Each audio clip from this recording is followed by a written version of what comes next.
వాగ్దానములను చేతపట్టి అంటే దేవుని వాక్యంలో వాగ్దానములను మనం ఒక వాగ్దానమును తీసుకొని ప్రార్థిస్తే దేవుడు ఏమంటాడు? వాగ్దానముల గురించి వాక్యంలో ఏమని వ్రాయబడి ఉందో చూద్దాం. కొరింథీయులకు రాసిన 2వ పత్రిక 1వ అధ్యాయము 20వ వచనము. దేవుని వాగ్దానములు ఎన్ని అయినను అన్నియు క్రీస్తునందు అవునన్నట్టుగానే యున్నవి గనుక మన ద్వారా దేవునికి మహిమ కలుగుటకై అవి ఆయన వలన నిశ్చయములై ఉన్నవి. ఇంగ్లీష్లో అయితే ఎస్ అని ఏమైనా వ్రాయబడి ఉంటుంది, కానీ ఇక్కడ క్రీస్తునందు అవునన్నట్టుగానే ఉన్నవి. కానీ వాగ్దానములు ఏమై ఉన్నాయంట?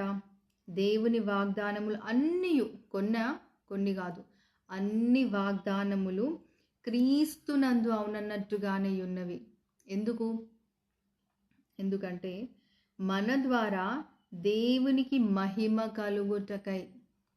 అంటే మనం ఏదైనా వాగ్దానం తీసుకొని దేవుని దగ్గర ప్రార్థిస్తే అది తప్పకుండా జరుగుతుంది. నువ్వు ఒక వాగ్దానం తీసుకొని దేవుని దగ్గర ప్రార్థిస్తే తప్పకుండా ఆ వాగ్దానం నెరవేర్చబడుతుంది.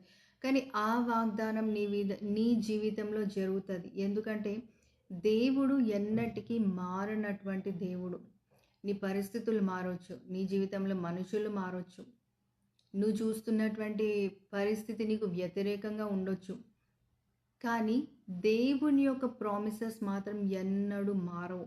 అవి ఖచ్చితంగా నువ్వు విశ్వాసం కలిగి నువ్వు విశ్వాసంతో ప్రార్థిస్తే తప్పకుండా ఆ యొక్క ప్రామిసెస్ నెరవేర్చబడతాయి. అందుకే మీరు వాగ్దానాలను ఎత్తిపెట్టి విశ్వాసంతో ప్రార్థన చేయాలి.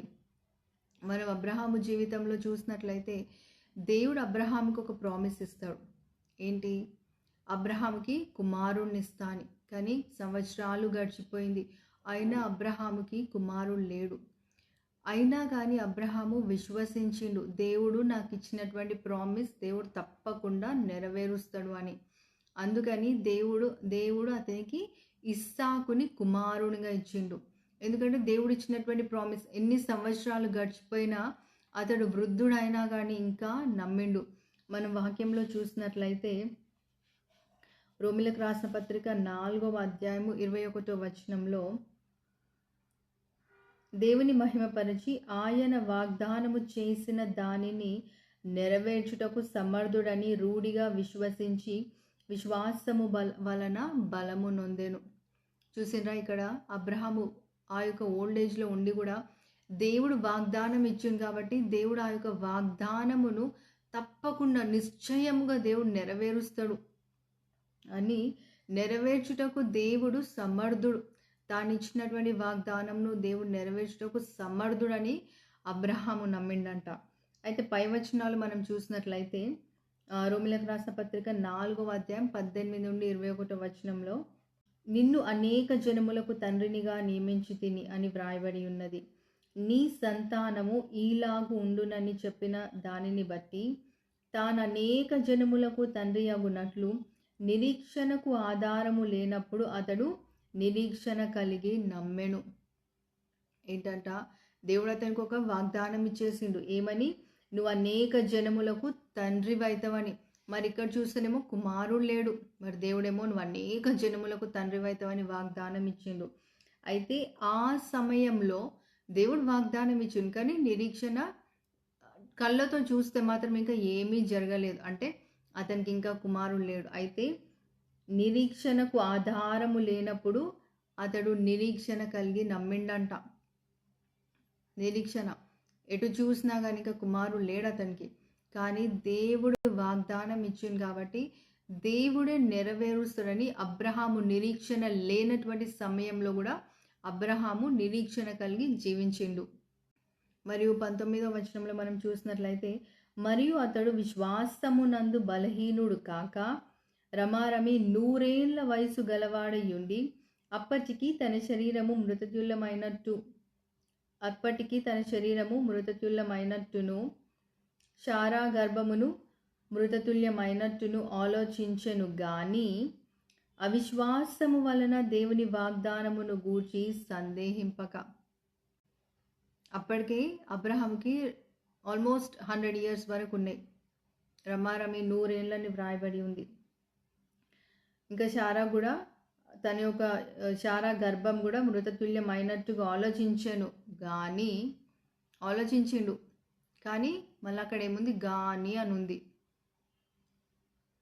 అవిశ్వాసము వలన దేవుని వాగ్దానమును గూర్చి సందేహింపక, సిచ్యువేషన్ని చూసిండు అయినా కానీ దేవుడు వాగ్దానం ఇస్తా అన్నాడు కాబట్టి అది తప్పకుండా ఇస్తారని అబ్రహాము నమ్ముతున్నాడు. ఇక్కడ ఈరోజు దేవుడు నీకు ఇచ్చినటువంటి వాగ్దానం ఉన్నదేమో, ఇంకా నా జీవితంలో ఆ యొక్క వాగ్దానం నెరవేర్చబడతలేదని నువ్వు ఎదురు చూస్తున్నావేమో.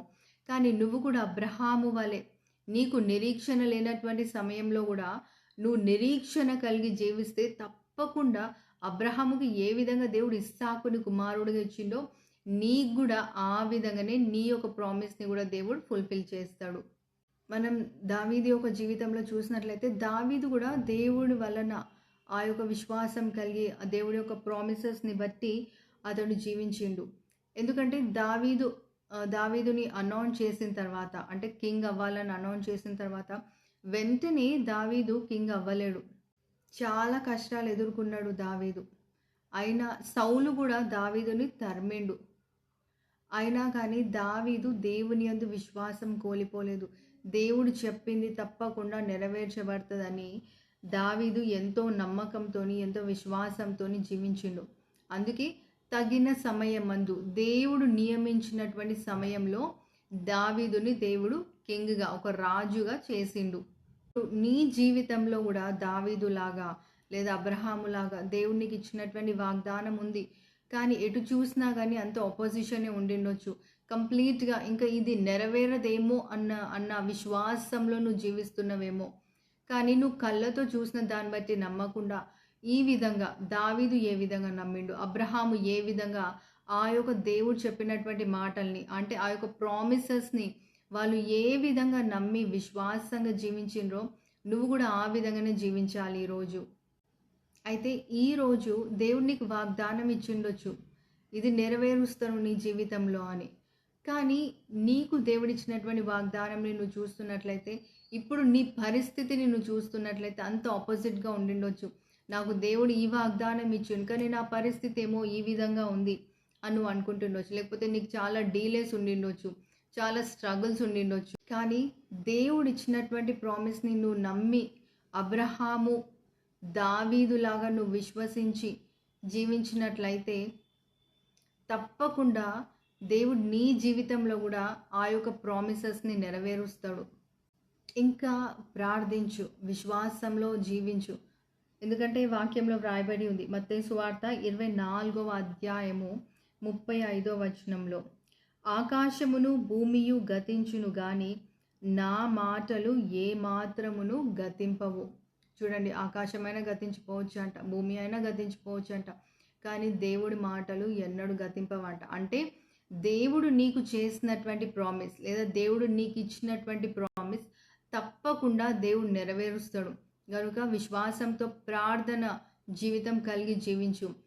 ఆ యొక్క వాగ్దానములు, దేవుడు నీకు ఏవైతే వాగ్దానములు ఇచ్చిండో ఆ యొక్క వాగ్దానములను ఎత్తిపెట్టి ప్రార్థించు. తప్పకుండా దేవుడు నీ జీవితంలో ఆ యొక్క వాగ్దానములను నెరవేరుస్తాడు. God bless you.